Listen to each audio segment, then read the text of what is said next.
नमस्कार। आज हम बात करेंगे एक ऐसे कानून की जो सीधे आपकी पहचान से जुड़ा है।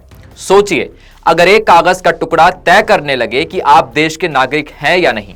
सोचिए, अगर 2 साल की देरी आपके बच्चों के जन्म प्रमाण पत्र के लिए आपको कोर्ट के चक्कर लगाने पर मजबूर कर दे।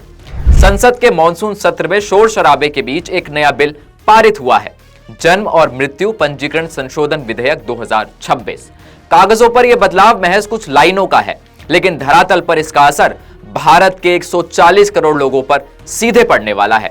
क्या यह फर्जीवाड़े को रोकने के लिए एक बड़ी कोशिश है, या फिर यह आम जनता के लिए अदालती चक्कर और कागजी उलझन का नया शिकंजा है?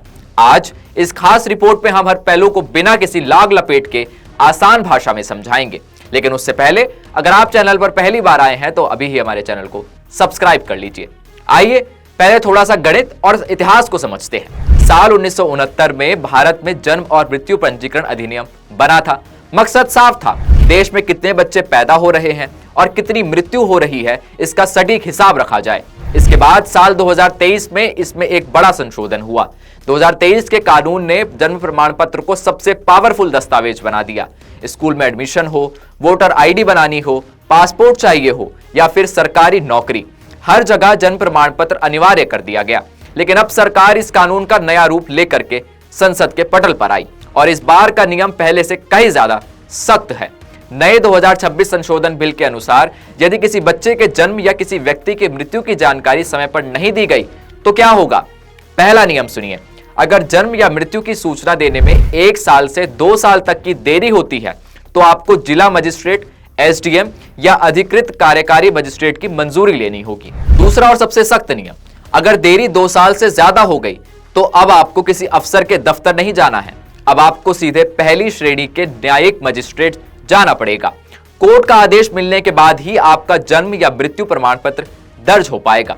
इस पूरे घटनाक्रम के केंद्र में है देश के गृह मंत्री अमित शाह और गृह मंत्रालय।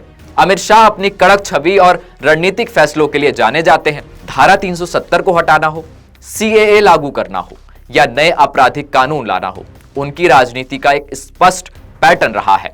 राष्ट्रीय सुरक्षा और आंतरिक पहचान का कड़ा नियंत्रण। सरकार का स्पष्ट तर्क है, देश में फर्जी जन्म प्रमाण पत्र बनाकर घुसपैठिए नागरिकता के दस्तावेज हथिया रहे हैं।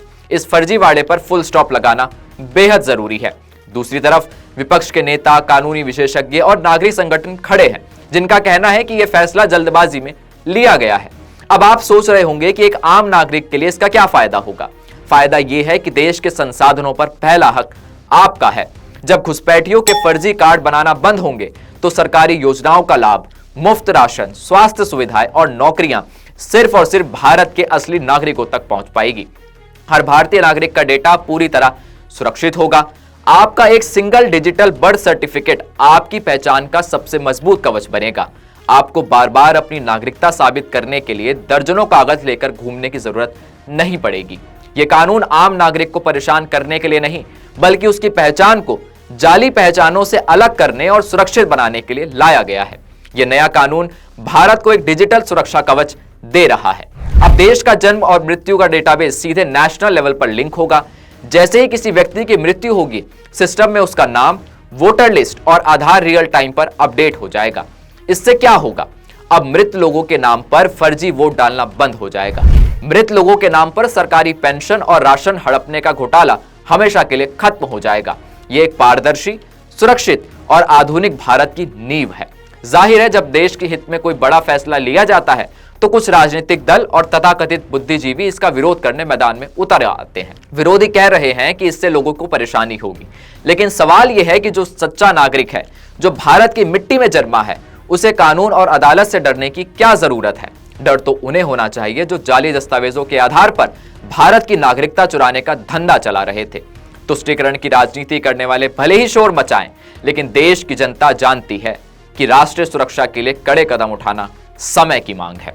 2026 का यह जन्म मृत्यु पंजीकरण संशोधन कानून भविष्य के सुरक्षित भारत की गारंटी है। आने वाले समय में जब देश में परिसीमन होगा और वोटर लिस्ट को साफ सुथरा किया जाएगा, तब यही कानून भारत के लोकतंत्र की पवित्रता को बचाए रखेगा।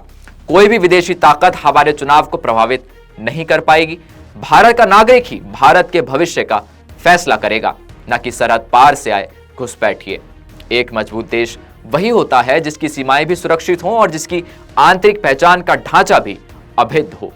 जन्म और मृत्यु पंजीकरण संशोधन विधेयक 2026 भारत की अखंडता और सुरक्षा की दिशा में उठाया गया एक ऐतिहासिक और क्रांतिकारी कदम है। घुसपैठ और फर्जीवाड़े पर यह करारा प्रहार देश के हर सच्चे नागरिक के अधिकार को सुरक्षित करता है। अब आप हमें बताइए, क्या आपको भी लगता है कि जाली कागज बनाने वाले गिरोहों को खत्म करने के लिए यह कड़ा कानून बहुत पहले ही आ जाना चाहिए था? क्या राष्ट्रीय सुरक्षा के सामने ऐसी सख्ती पूरी तरह जायज है? अपनी राय नीचे कमेंट बॉक्स में लिख करके हमें जरूर बताइएगा। इस वीडियो को शेयर कीजिए ताकि हर भारतीय को इस ऐतिहासिक फैसले की ताकत का एहसास हो। चैनल को सब्सक्राइब करना बिल्कुल ना भूलें। मैं हूं अभिषेक और आप देख रहे थे ONOG इंडिया। नमस्कार।